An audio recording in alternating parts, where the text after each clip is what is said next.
Man, this one hits different. James Avery wasn't just another actor, he was the heartbeat of a generation. For millions who grew up watching the Fresh Prince of Bel-Air, he wasn't Uncle Phil, he was family.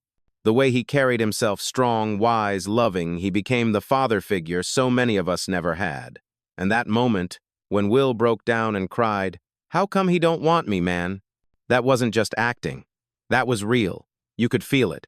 But behind that powerful presence was a man of deep talent, discipline, and heart, a poet, a veteran, and a teacher whose story deserves more than just a sitcom memory. So what really happened to James Avery, and why does his legacy still hit so hard? Let's get into his story right now. Let me know where you're watching this from in the comments.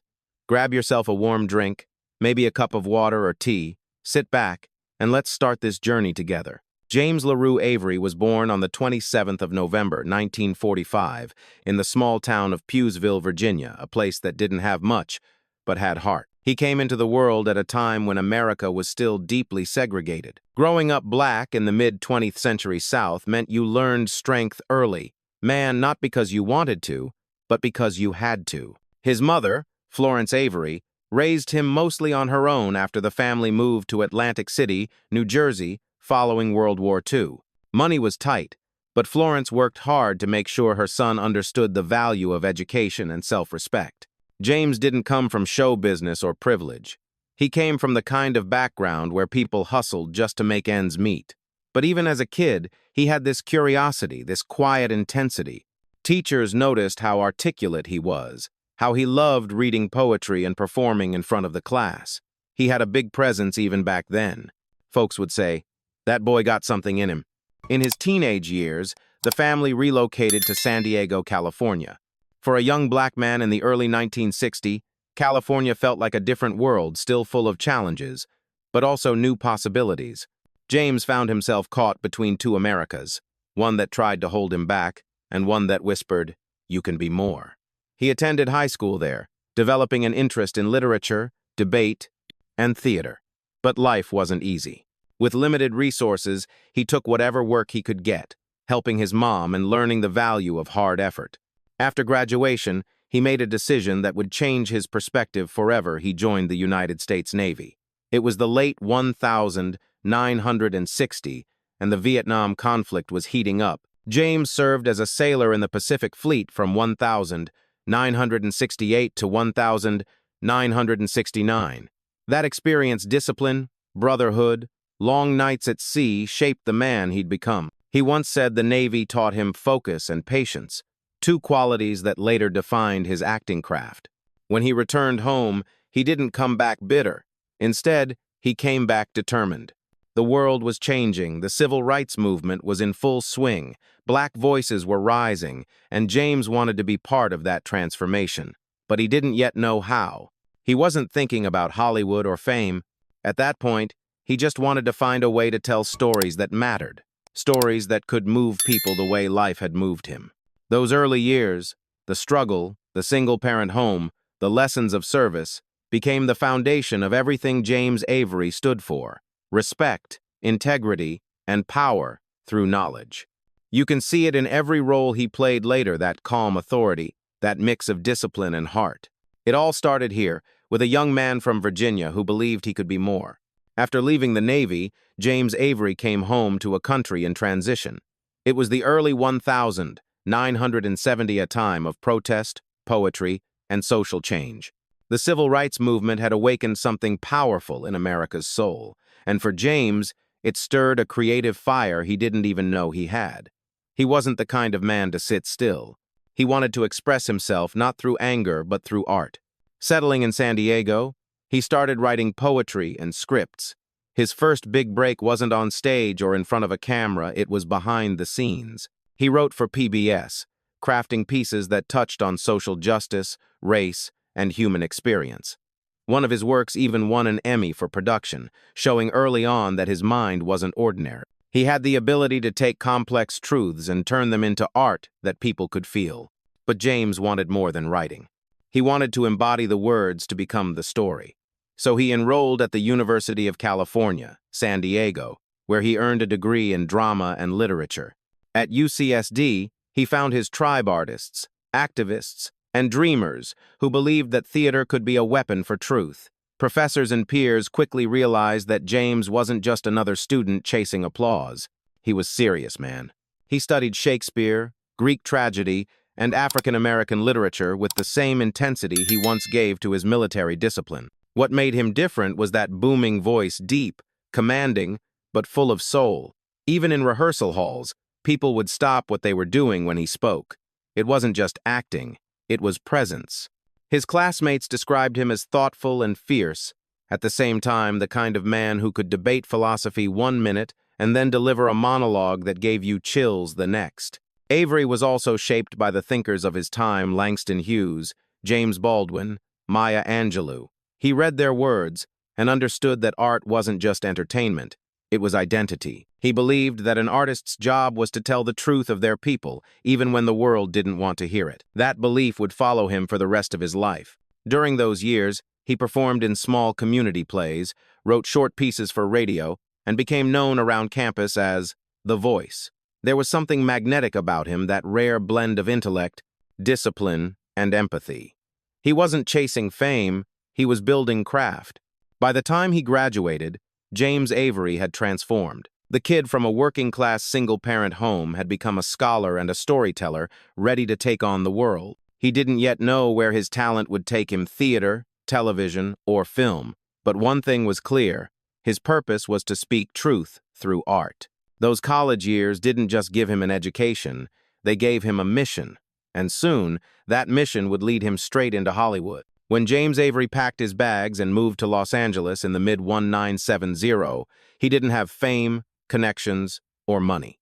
What he did have was that booming voice, sharp mind, and the kind of discipline that only a Navy veteran could carry. Hollywood was tough, especially for a black actor back then.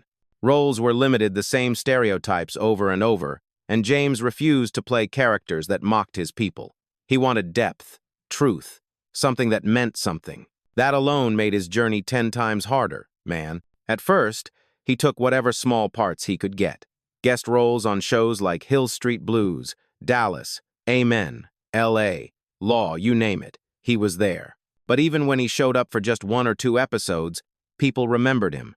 That voice, that authority, he made minor roles feel major. Casting directors started noticing that whenever James Avery stepped into a scene, he owned it. He didn't have to do too much. He just had that energy that filled the room. But it wasn't all glamour. Behind the scenes, he was grinding hard-working stage plays, taking commercial gigs, voicing radio spots, and even doing live theater around Los Angeles.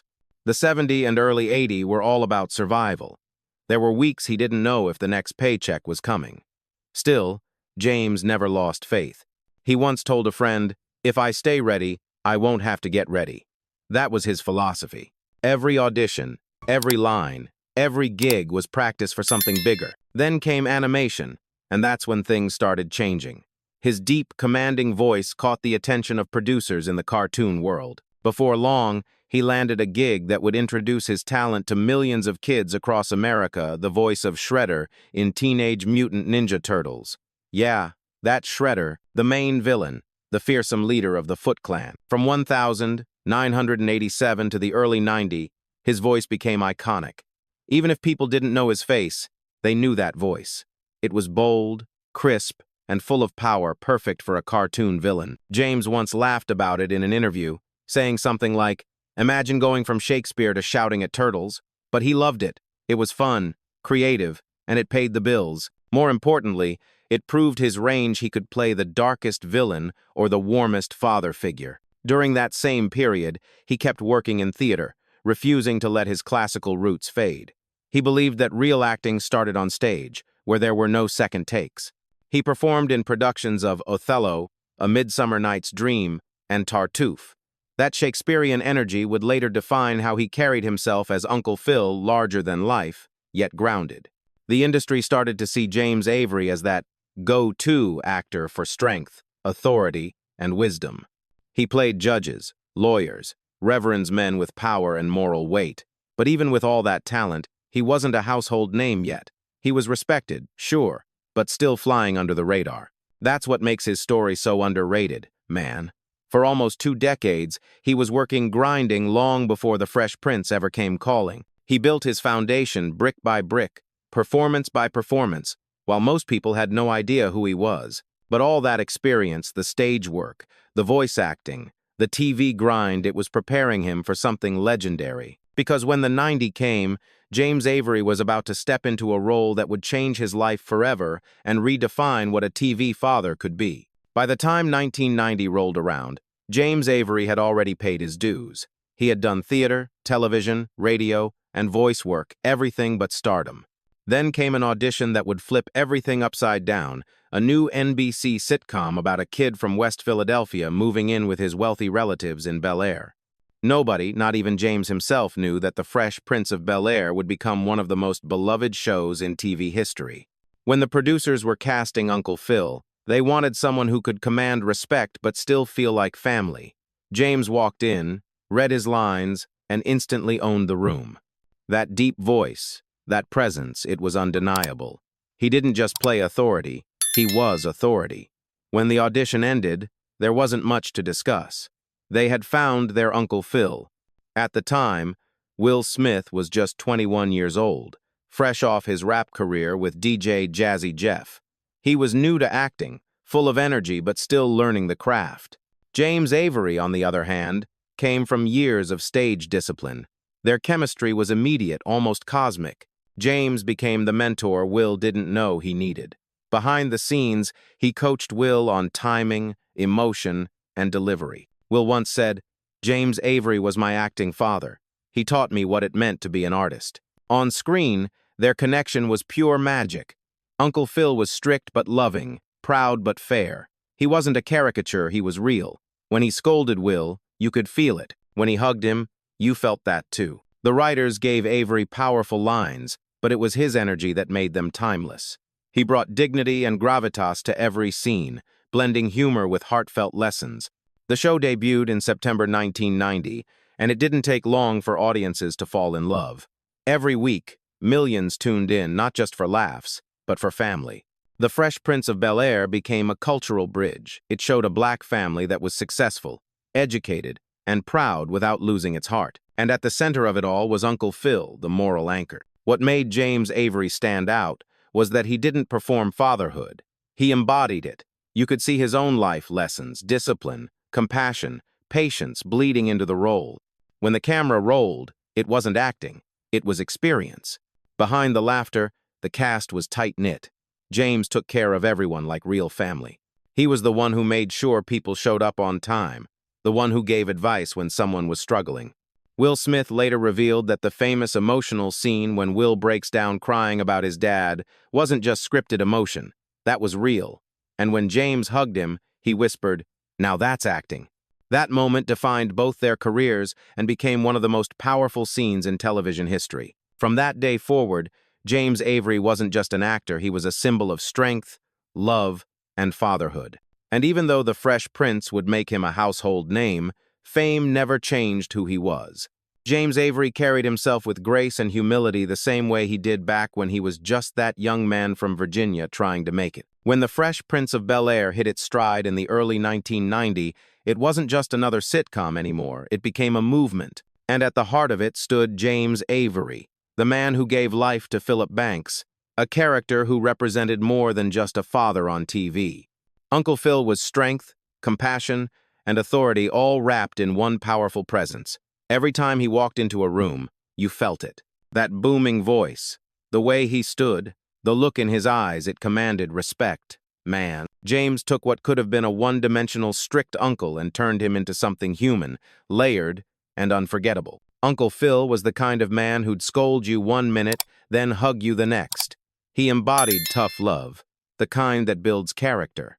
And James made sure that even in the funniest moments, the message was always real: accountability, family, pride, and self-worth. Then came that scene. Season 4, Episode 24, Papa's got a brand new excuse. Will's father, Lou, walks out on him again, and Will finally breaks down. "How come he don't want me, man?" 7 words that brought an entire generation to tears. That moment became television history. What people didn't see was the emotion behind the cameras. Will Smith, still new to acting, was tapping into real pain from his own life. As the cameras rolled, he started to lose it, and James Avery didn't break character. He stayed in the moment, listening, holding the space, letting Will feel it.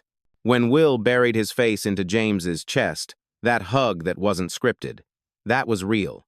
When the director yelled, "Cut," James looked Will straight in the eyes and said, "Now that's acting." That moment defined the show and cemented James Avery as a legend. Fans still say they cried watching it. Some even say it helped them process their own relationship with their fathers. That's not just good television, that's therapy, man. That's impact. But beyond the famous scene, every episode had pieces of James's wisdom built into it. When Uncle Phil talked about working twice as hard, about respect, or about black excellence, you could tell it came from James's soul. He'd lived it. He'd earned that authority. His presence gave depth to the comedy, reminding everyone that laughter and lessons could coexist. Off-screen, the cast adored him.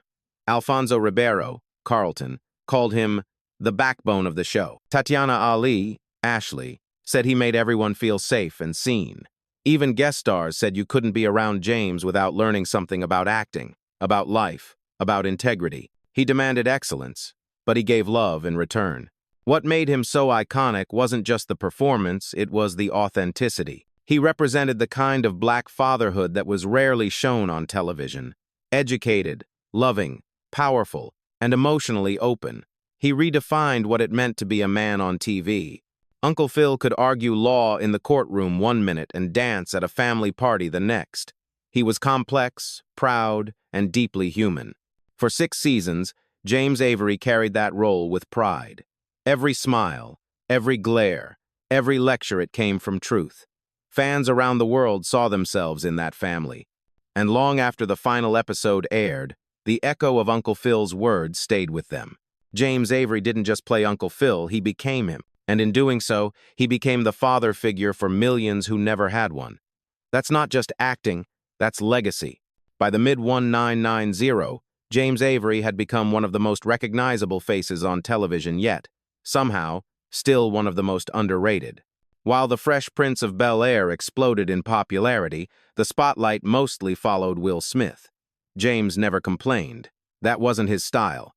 He wasn't chasing attention, man. He was chasing authenticity. He once said in an interview, "If I can show young black men that power and love can exist together, I've done my job." And that's exactly what he did every single week. Even though the show was a hit, Hollywood didn't quite know what to do with him. He wasn't flashy, and he didn't fit the usual mold. James was a classically trained actor with a booming Shakespearean presence in a comedy world that preferred stand-ups and sitcom punchline. He brought gravitas where others brought jokes, and in doing so, he raised the entire show's level. Still, despite his brilliance, he never received an Emmy nomination for Uncle Phil. Not one. That's wild, right? The man who defined television fatherhood never got that industry nod. But you know what? The people knew. Fans flooded NBC with letters, thanking him for representing a strong black father who didn't abandon his kids, who didn't yell for laughs, but taught with compassion. Teachers showed Fresh Prince episodes in class, because Uncle Phil represented something schools couldn't teach: integrity. And years later, when J. Blank, Cole rapped, "First things first, rest in peace, Uncle Phil," it became an anthem of respect. It showed how deep that impact ran across generations, across music, across culture. Behind the scenes, James stayed humble. He mentored young actors quietly, just as he had done with Will. He wasn't about fame, he was about craft. When the show wrapped in 1996, he didn't chase blockbusters or flashy headlines. He went back to what he loved: theater, teaching, and performing roles that mattered. He believed the work should always speak louder than the applause. Still, being underrated isn't always easy. Watching others get awards for half the talent could have made anyone bitter, but James carried himself with dignity. He knew that legacy isn't measured by trophies, it's measured by hearts touched. And when people spoke of their childhood heroes, his name always came up. Even years after the show ended, reruns kept Uncle Phil alive. Viewers who grew up with him now watched with their own kids. New generations discovered that same warmth, that same wisdom. On social media, fans called him the blueprint, the standard, the realest TV dad ever. That's recognition no golden statue could ever replace. What's ironic is that James Avery's calm strength, the very thing that made him great, also kept him from being hyped. He wasn't loud about his success. He didn't need validation. And that humility, that quiet power, made his presence timeless.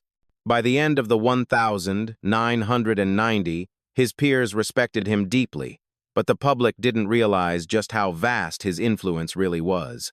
He'd laid the foundation for actors like Lawrence Fishburne, Dennis Haysbert, and countless others who portrayed powerful, intellectual black men on screen. James Avery made it cool to be strong, wise, and vulnerable at the same time. He didn't need awards to prove his greatness. His audience had already crowned him. Behind that big laugh and larger-than-life presence, James Avery carried a lot more than people ever saw. He was the type of man who made everyone else feel grounded, but few knew what he carried within himself. Fame didn't make him arrogant, it made him more introspective. After The Fresh Prince of Bel-Air ended in 1996, James kept working steadily, but Hollywood wasn't always kind to older actors, especially older black men who refused to play stereotypes. He wasn't the type to chase roles that didn't mean anything. That choice, staying true to his principles, came with a cost. While Will Smith became one of the biggest stars on earth, James preferred to stay out of the spotlight. He took guest roles in shows like That 70 Seconds Show, The Closer, Grey's Anatomy, CSI, and The Division. He also appeared in films like Dr. Dolittle 2 and Raise Your Voice. They weren't blockbusters for him, but they kept him connected to the craft he loved. Outside of acting, James found peace in quieter spaces. He was a thinker, a reader, a man who valued depth. His marriage to Barbara Avery, a professor of literature, reflected that. They were intellectual partners, grounded, private, and loyal. Barbara once described James as a gentle giant who found joy in conversation, philosophy, and jazz. The two shared a love for learning, and though they never had children of their own, they poured that nurturing energy into their students and younger artists. James mentored countless aspiring actors. Karen Parsons, Hilary Banks, said he treated the cast like family, giving real-life advice between takes. Tatiana Ali once recalled, "James would pull us aside and talk about life, not just acting, about being proud of who we are." That's the kind of man he was. He gave when no one asked, taught when no one noticed, and never bragged about it. But even strong men get tired. Years of long workdays, travel, and the stress of staying relevant took a toll on his health. Friends noticed he moved slower, his voice a little rougher, but James brushed it off. He had always been the rock for everyone else, and rocks don't complain, man. He had struggled with heart issues quietly for years. Instead of pity, he focused on gratitude. He once said to a friend, "I've lived a full life. I've seen the world. I've done what I love." Still, behind that calm tone, there was frustration. The industry had changed. It was faster, flashier, more about fame than depth. Many roles he was offered were either too shallow or didn't respect the kind of presence he brought. Imagine being one of the greatest father figures on TV and still being overlooked for meaningful parts. That hurt, even if he didn't say it. And yet, he kept showing up for the work, for his students, for his fans. When he wasn't acting, he guest lectured at universities, encouraging young artists to study their craft and tell stories that matter. He reminded them that acting wasn't about celebrity, it was about truth. In private, James loved to cook, travel, and spend quiet evenings with Barbara. He was the kind of man who'd rather listen to Coltrane than go to a red carpet event. He was content, but also aware that time was catching up. He talked about legacy more often, about wanting to leave behind something bigger than himself. Behind the smile, behind the applause, James Avery carried a soul of purpose, a man who gave everything to the world but asked for very little in return. By the early 2010, James Avery was slowing down not because he'd lost passion, but because his body was finally demanding rest. Decades of hard work, countless hours on set, and a quiet battle with heart disease had taken their toll. Still, he didn't let the world see that side of him. To his friends, he was the same confident, steady James, the man with the deep voice and even deeper wisdom. But privately, he knew his time in the spotlight was winding down. In 2012, James appeared in a few small projects, including Go, Bolivia Go, and Wish I Was Here, directed by Zach Braff. Those would be some of his final screen roles. He approached them with the same professionalism as always, never cutting corners, never complaining. He believed that an artist's duty was to finish strong, no matter how small the audience might be. His health, however, was a growing concern. Years of stress and underlying conditions led to complications with his heart. In late 2013, he underwent open-heart surgery in Glendale, California. The procedure was serious, but routine doctors expected him to recover. Yet just days later, complications set in. On the 31st of December 2013, the world lost one of its quiet giants. James Avery passed away at the age of 68. When the news broke, the reaction was immediate and heartfelt. Will Smith posted a tribute saying, "Some of my greatest lessons in acting, living, and being a respectable human being came through James Avery." Alfonso Ribeiro wrote, "The world has lost a truly special man. Every day on set with James was a lesson in professionalism and excellence." Tatiana Ali called him the most wonderful uncle, teacher, and protector. Fans around the globe flooded social media with memories. People didn't just say "rip," they shared how he impacted their lives. Some wrote about growing up without fathers and how Uncle Phil filled that gap. Others said that his words on TV helped them believe in themselves. It wasn't just nostalgia, it was genuine gratitude. In a way, his passing united everyone who had ever watched The Fresh Prince of Bel-Air. That final day of 2013 felt like losing family. Even people who had never met James felt like they had. He had spoken into their lives through laughter and lessons. At his memorial, friends and colleagues celebrated not just his career, but his character. He wasn't remembered for fame, he was remembered for kindness, for showing what a man could be: firm but loving, proud but humble, powerful but gentle. James Avery's physical voice may have gone silent, but his impact still echoes in living rooms and hearts all over the world. Every rerun, every quote, every time someone says, "First things first, rest in peace, Uncle Phil." They're keeping his spirit alive. He left us too soon, but man, he left us full. James Avery didn't just leave behind a body of work, he left behind a feeling, a sense of warmth, dignity, and truth that reached far beyond television. To an entire generation, he wasn't a Hollywood actor. He was the father we all needed. That's why, years after his passing, people still talk about him like family. The Fresh Prince of Bel-Air ran for 6 seasons, but its influence has lasted decades. What made the show timeless wasn't just the comedy, it was the heart. And James Avery was that heart.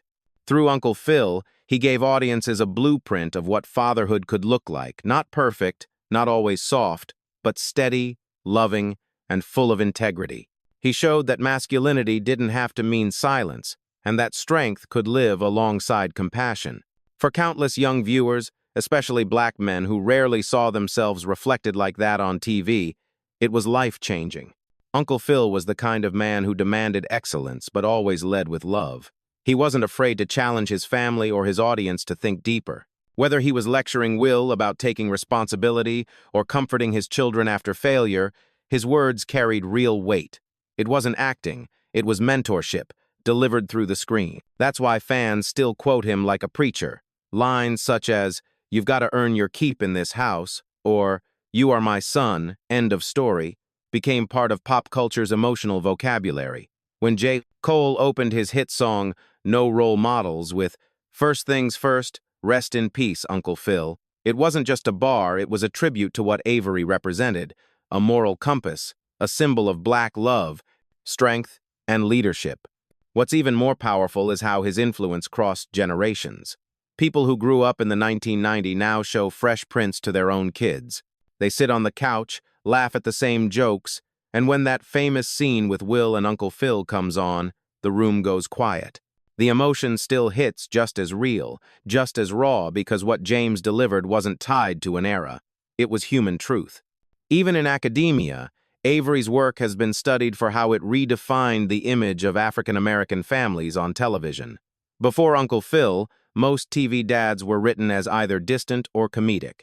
But Avery brought balanced power without domination, humor without weakness. He made intelligence cool and compassion powerful. That balance has influenced characters like Randall Pearson from This Is Us and Dre Johnson from Blackish. They're all, In some way, descendants of Uncle Phil. The most touching part? His legacy didn't stop at the screen. Many of his former co-stars credit him for shaping who they became off-screen. Will Smith has said multiple times that James was his anchor, the man who taught him discipline, how to control his energy, and how to be present in the craft. Tatiana Ali said he taught her to read literature beyond scripts Baldwin, Hughes, Angelou because art, he believed, was a reflection of life itself. That's the thing about James Avery. He lived what he taught. He didn't just act wisdom, he was wisdom. That's why even years after his passing, fans celebrate his birthday, post his quotes, and call him TV's greatest dad. For some, he was a role model. For others, a father figure. For all of us, he was proof that you could be strong without being hard, and loving without being weak. That's why they still call him Uncle Phil, because you don't call family by their full name. Long after James Avery's passing, his presence continues to echo not through awards or headlines, but through the hearts of everyone who grew up with him. Some actors fade when the cameras stop rolling. James didn't.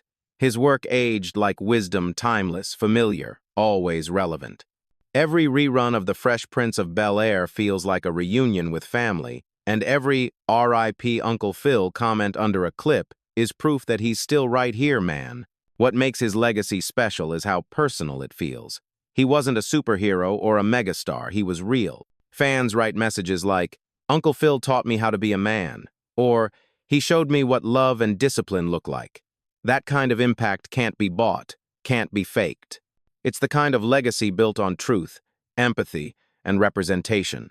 Beyond television, James Avery's influence rippled through culture in ways few actors ever achieve.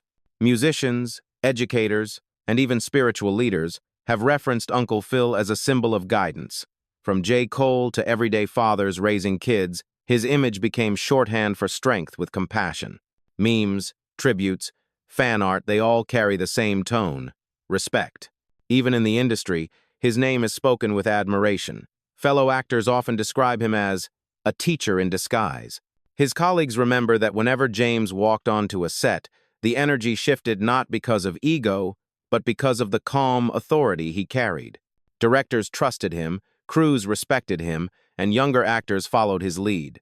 That's rare in Hollywood. Years after his death, The Fresh Prince cast reunited in 2020 for a special anniversary episode. When they played old clips of James, his booming laugh, his hugs, his wisdom, everyone in the room cried. Will Smith broke down, saying, "James Avery was the center of our show. He made me a better man." That moment showed the world that his influence wasn't just professional, it was spiritual. He left fingerprints on souls, not scripts. His wife, Barbara Avery, continued to honor his memory through education, scholarships, and mentorship programs. Friends said she often spoke about how proud James would be to know that people still learn from his work, not as entertainment, but as life lessons. That's what he always wanted, to leave the world better than he found it. And that's exactly what he did. In a world obsessed with fame and quick success, James Avery stood for something different. He reminded us that purpose lasts longer than popularity. He never needed a red carpet to validate his worth. His validation came every time someone said, "I see my dad in Uncle Phil." Today, his image lives on in countless tributes, YouTube documentaries, and heartfelt posts. Every time that famous clip resurfaces, the one where Will cries in his arms, new generations discover who James Avery was. They Google his name, learn about his poetry, his Navy service, his intellect, and they say, "Wow, he was more than an actor." And that's the truth. He was more than an actor. He was a mentor, a trailblazer, and a voice for those who felt unseen. James Avery may not have walked away with Hollywood's trophies, but he walked away with something much bigger: eternal respect. Man, even after all these years, that scene still hits like the first time. When Will broke down in Uncle Phil's arms, we weren't just watching two actors, we were watching truth. That's what James Avery gave us: honesty, strength, and love, all in one breath. He reminded us that family isn't just blood, it's whoever shows up when you need them most. James Avery didn't just act. He gave. Every word, every look, every hug on screen came from something real inside him, and that's why he'll never be forgotten. He taught a generation what fatherhood, dignity, and compassion look like, lessons that don't fade with time. So yeah, first things first. Rest in peace, Uncle Phil. You were the realist. You were the heart. You were the father we all needed. Gone, but never forgotten. Rest easy, James Avery.